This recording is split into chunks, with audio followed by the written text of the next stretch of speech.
This tutorial is about how to use styles in Microsoft Word 2010. Styles are important because they save you time and they give your document a hierarchy.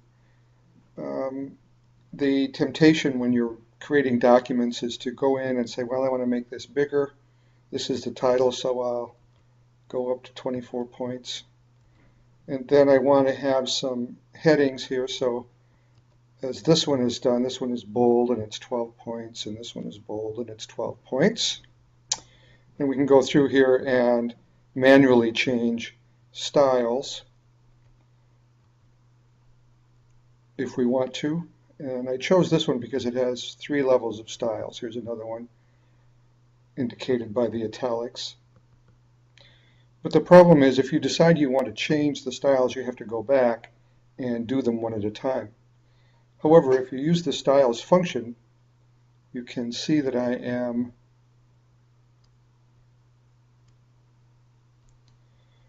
in the Home tab and the Styles window is here. You can be more efficient with your work and then give your document a structure that can be used in your table of contents. In order to see all of the styles that you have, you go to the expansion window over here, the expansion button, and click on that, and all the styles appear over here on the left. You can adjust that style window, and you can click on the options, and you can choose to view just the styles that are in use, or you can choose some of these other ones, but I'm going to choose all styles. Okay, now the title is traditionally the largest size, and so if you come over here and choose title as the style, it changes it according to the built-in styles for the document. In this case, I don't want to keep this title style, so I go to Title and click the drop-down arrow and choose Modify. And in this window then, I can change the style. I'm going to change it. It was originally 26. I'm going to change it to 24.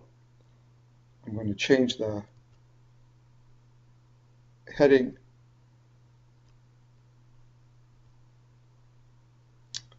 to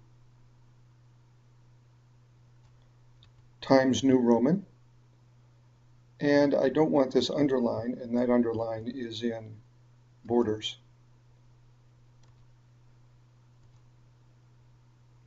The color in this case is blue. I want to change that to black. Now my title is the way I want it. Let's scroll down to the first level heading. The 4 main parts is the first heading. Now if we go to heading 1, let's see what we get. The built-in style shows us that. I want to change that to something, so I change it and I select it, and again the drop-down arrow gives me the choice to modify it. And I'm going to keep it at 14 points. I'm going to go back to Times New Roman. I'll keep the bold and I'll change it to black and click OK. Now I can go through anything that I want to have heading 1, I select it and heading 1, and now that changes.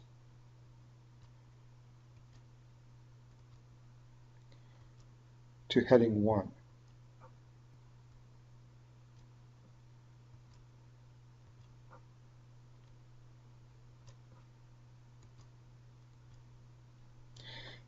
Down here we have a new level of heading, and this is going to be heading number 2. And that's fine the way it is. So I'm going to go to heading 2, and instead of clicking modify, I'm going to say update heading 2 to match the selection. All right, now heading number 2 is turned into this, and I can go down here and give it the name heading 2 and it won't change.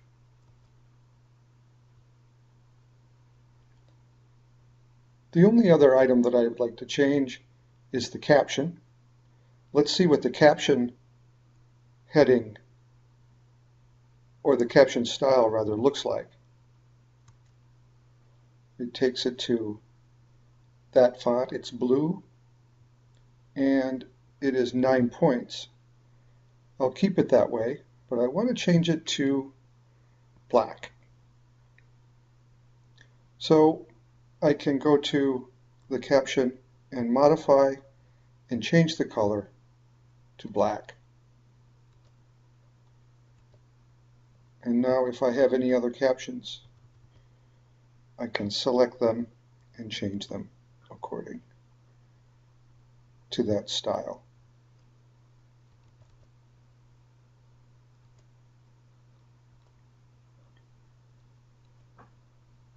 Finally, if I decide that I want to change heading 1 from the way it looks now, I can again go in and click modify, and I'm going to change that to 12 points and click OK. And now all of the items that are tagged as heading 1 change size automatically. And I don't have to go back in and change each one separately. And that is the end of the style tutorial.